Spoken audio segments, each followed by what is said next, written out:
enak orang beli-beli. Lebih nggak ribet ya. Ya, Ini- ini makan ini. Terus ya. Ini bumbu apa aja yang dijual, Bu? Ini bumbu gulai semua nih bisa aja. Khusus untuk daging ya? Ya. Daging ayam bisa, daging dua ada. Ini memang khusus bulan menjelang Ramadan aja Ibu jual atau sehari-hari seperti ini juga? Hah? Khusus Ramadan menjelang Ramadan aja atau gimana? Hari-hari biasa ada juga. Di situ ya, ada di mesin gilingnya tuh. Berarti bumbu ini lengkap, Bu? Ya, lengkap. Apa aja, Bu? RCTI udah mau.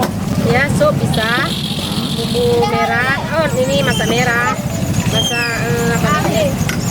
Masak gurih. Banyak lah.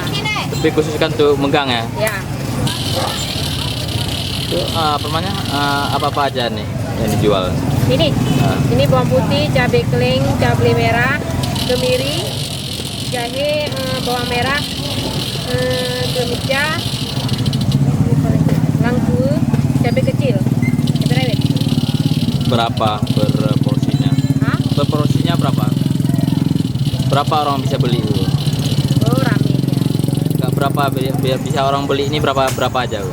Ada yang 5.000, ada yang 3.000, ada yang 7.000 kan, ada yang 10. Lebih mahal mana orang beli udah siap saji dengan mereka beli bahan biasa? Mahal yang Lebih murah ini dia. ya. Hah? Namanya siapa? Nur Azizah. Ya.